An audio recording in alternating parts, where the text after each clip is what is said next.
തൃശ്ശൂരിലെ UDF സ്ഥാനാർത്ഥി K Muraleedharan വളരെ സജീവമായ തിരഞ്ഞെടുപ്പ് പ്രവർത്തനത്തിലാണ്.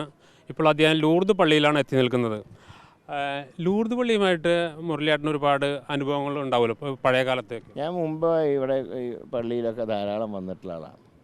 ഞാൻ ജനിച്ചതും വളർന്നതൊക്കെ തൃശ്ശൂരാണല്ലോ. അന്നൊക്കെ ധാരാളം ലൂർദ് പള്ളിയിൽ വന്നിട്ടുണ്ട്, അതിന് ശേഷവും വന്നിട്ടുണ്ട്.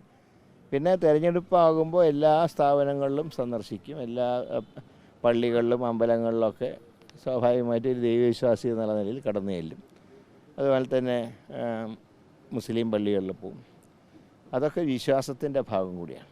ഇപ്പോൾ ഈ അടുത്ത ദിവസം ലൂർദ് പള്ളി എന്ന് പറഞ്ഞുകൊണ്ട് പറയാണ്, ലൂർദ് പള്ളിയിൽ ഒരു കിരീട വിവാദക്കും മുരളിയേട്ടൻ ശ്രദ്ധയിൽപ്പെട്ടിട്ടുണ്ട്. കിരീടക്കം വെച്ചിട്ട് ഞാനൊരിക്കലും ഒരു വിശ്വാസിയുടെയും വിശ്വാസ്യതയും ഞാൻ ചോദ്യം ചെയ്യില്ല. കാരണം ഞാനൊരു ദൈവവിശ്വാസിയാണ്. വിശ്വാസികൾ ഏത് രീതിയിലാണോ ആരാധനാലയങ്ങൾക്ക് കാണിക്ക സമർപ്പിക്കുന്നത് അത് അവരുടെ വിശ്വാസത്തിൻ്റെ ഭാഗമാണ്. ഞാൻ അതിനൊരിക്കലും രാഷ്ട്രീയമായി കാണില്ല. ഞാൻ അത് വിശ്വാസികളുടെ വിശ്വാസത്തിൻ്റെ ഭാഗമായിട്ട് മാത്രമേ ഞാനത് കാണുന്നു. ഈ സുരേഷ് ഗോപി പിന്നെ കിരീടം വെച്ച് നോക്കിയ വിശ്വാസത്തിൻ്റെ ഭാഗം മാത്രം, രാഷ്ട്രീയമല്ല. ഞാനതിനെ രാഷ്ട്രീയമായിട്ട് കണ്ടിട്ടില്ല. പിന്നെ ഈ തെരഞ്ഞെടുപ്പ് പ്രചാരണത്തിൻ്റെയൊക്കെ ഇപ്പോൾ ഓരോ ഘട്ടങ്ങൾ കിടക്കുകയാണ്. ഇപ്പോൾ പൗരത്വ ഭേദഗതി വിഷയങ്ങളൊക്കെ, നിയമം വിഷയങ്ങളൊക്കെ ഉണ്ട്. എത്രമാത്രം അത് ഈ തെരഞ്ഞെടുപ്പിൽ എഫക്റ്റ് ചെയ്യും, UDF ഗുണം ചെയ്യും? അത് UDFും കോൺഗ്രസ് പാർട്ടിയും അഖിലേന്ത്യാ തലത്തിലും സ്റ്റേറ്റ് തലത്തിലും ശക്തമായിട്ട് നിലപാട് സ്വീകരിച്ചിട്ടുള്ള. അതുകൊണ്ട് പൗരത്വ ഭേദഗതി നിയമം കേരളത്തിൽ ഒരു കാലത്ത് നടപ്പാവില്ല.